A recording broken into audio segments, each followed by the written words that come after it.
സ്ഥിരം അപകട മേഖലയായി കോഴിക്കോട് ചേവരമ്പലം ബൈപ്പാസ് ജംഗ്ഷൻ. നിരവധി അപകടങ്ങൾ നടന്ന ജംഗ്ഷനിൽ കഴിഞ്ഞ രാത്രി സ്വിഗ്ഗി ജീവനക്കാരന്റെ ജീവൻ പൊലിഞ്ഞതോടെയാണ് താൽക്കാലിക സുരക്ഷാ സംവിധാനം ഒരുക്കാനെങ്കിലും ദേശീയപാത അതോറിറ്റിയുടെ കരാറുകാരൻ തയ്യാറായത്. സിനോജ് തോമസ് അവിടെ നിന്ന് തയ്യാറാക്കിയ റിപ്പോർട്ട് കാണാം. കോട്ടൂളിൽ നിന്ന് ചേവരമ്പലത്തേക്കുള്ള റോഡ് ദേശീയപാത 6 വരെ ബൈപ്പാസ് മുറിച്ച് കടക്കുന്നത് ഈ സ്ഥലത്താണ്.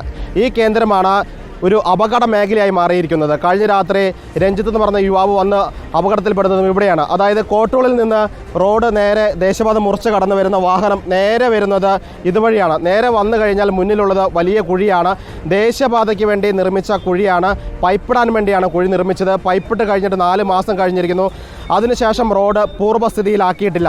പ്രത്യേകിച്ച് രാത്രി കാലങ്ങളിൽ വരുന്ന വാഹനം കോട്ടൂളിൽ നിന്ന് ചേവരമ്പലത്തേക്കോ അല്ലെങ്കിൽ ചേവരമ്പലത്തിൽ നിന്ന് കോട്ടൂളിലേക്ക് പോകുന്ന വാഹനം നേരെ വന്ന് വീഴുന്നത് ഈ കുഴിയിലേക്കാണ്. ഇത് മാത്രമല്ല, ഇതിനു മുൻപ് നിരവധി അപകടങ്ങൾ സംഭവിച്ച ആളുകളുടെ കൈയും കാലും ഒക്കെ തന്നെ ഒടിഞ്ഞിരുന്നു. അന്ന് മുതൽ നാട്ടുകാർ പറയുന്നതാണ് റോഡ് പൂർവ്വസ്ഥിതിയിലാക്കുക, അല്ലെങ്കിൽ ഇവിടെ കോൺക്രീറ്റ് ഭിത്തി വെച്ച് സുരക്ഷ ഒരുക്കുക. ഇത് കുറേ കാലമായി അതോറിറ്റീൻ്റെ ടീം എന്ന് പറഞ്ഞിട്ടാണെങ്കിൽ തമിഴ്നാട് ഏരിയയിലും അല്ലെങ്കിൽ ഇന്ത്യക്കാരൊക്കെ ആണ്. അവരോട് നമ്മൾ അവരെ ഭാഷയിൽ തന്നെ പറഞ്ഞിട്ടുണ്ട്. ഇവിടെ ഒരാൾ ഇപ്പോൾ കഴിഞ്ഞ ദിവസം വീണിട്ട് കാല് പൊട്ടിയപ്പോൾ വ്യക്തമായിട്ട് അവരോട് പറഞ്ഞു, ഇനി ഒരാൾ മരിക്കേണ്ടി വരും നിങ്ങൾക്ക് ഇതൊക്കെ വെക്കണമെങ്കിൽ എന്ന്. അതേമാതിരി തന്നെ ആയില്ലേ, ഇതിപ്പോൾ ഒരാൾ മരിക്കാൻ കാത്തിക്കണോ? ഈ ഒരു സാധനം, ഈ കോൺക്രീറ്റിന്റെ സാധനം വെച്ചാൽ ഇത് ലേസം കുറച്ച് മുമ്പേ വെച്ച് കഴിഞ്ഞിട്ടാണെങ്കിൽ ഒരു ജീവൻ പൊലിയുമായിരുന്നു. ഇവിടെ എത്ര വണ്ടി, ഇപ്പോൾ ഒരു ഓടി കാർ ഇതിന്റെ മുന്നേ വീണിരുന്നു. പിന്നെ ഒരു ഇന്നോവ ഇവിടെ ആക്സിഡന്റ് ആയി. പിന്നെ ഇപ്പോൾ 2 വീലർ 2 ബൈക്ക് വീണ്. അതിലൊരു 2 വീലറാണ് ഇപ്പോൾ ഈ കക്ഷി മരണപ്പെട്ടത്. ചില ആൾക്കാർ എന്തെങ്കിലും വിഷമം പിടിച്ചിട്ട് സ്പീഡിൽ പോവായിരിക്കും. അതേമാതിരി തന്നെയാണ് ഈ കക്ഷി ഭക്ഷണം കൊണ്ടുപോകുമ്പോൾ ആരോ എമർജൻസി ആയിട്ട് വേണമെന്ന് പറഞ്ഞപ്പോൾ ആ ലക്ഷ്യം വെച്ചിട്ട് അവന് മാപ്പ് നോക്കിയിട്ട് വിട്ടിട്ടുണ്ടാവും. അതുകൊണ്ടായിരിക്കും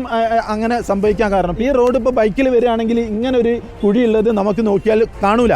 ഇതേമാതിരി എന്തെങ്കിലും ഡിവൈഡർ ഉണ്ടെങ്കിൽ മാത്രമേ നമുക്ക് കാണാൻ പറ്റുള്ളൂ. അതായത് അത് സംഭവിച്ചിരിക്കുന്നു, ഒരു മരണം സംഭവിച്ചിരിക്കുന്നു. അതിനുശേഷം മാത്രമാണ് ദേശീയപാത അതോറിറ്റിയുടെ കരാറുകാർ ഇപ്പോൾ ഈ കോൺക്രീറ്റ് ഭിത്തികൾ ഇവിടെ കൊണ്ടുവയ്ക്കാൻ തീരുമാനിച്ചിരിക്കുന്നത്. പക്ഷേ ഈ റോഡ് പൂർവ്വസ്ഥിതിയിലാക്കിയിട്ടില്ല. 4 മാസം മുൻപാണ് പൈപ്പിട്ട് പോയത്. വേണമെങ്കിൽ ആ നിർമ്മാണം വേഗത്തിൽ തുടങ്ങാൻ സാധിക്കുന്നതാണ്. ഏതായാലും ദേശീയപാത അതോറിറ്റിയുടെ കരാറുകാരുടെ ഗുരുതരമായ വീഴ്ചയാണ് ഒരു ജീവൻ പൊലിയാൻ കാരണമായത്. നിരവധി വാഹനങ്ങളും ഇവിടെ അപകടത്തിൽപ്പെട്ടിരുന്നു. കോഴിക്കോട് നിന്ന് വീഡിയോ ജേർണലിസ്റ്റ് ജിബേഷിനൊപ്പം റിപ്പോർട്ടർ സിനോജ് തോമസ്, റിപ്പോർട്ടർ.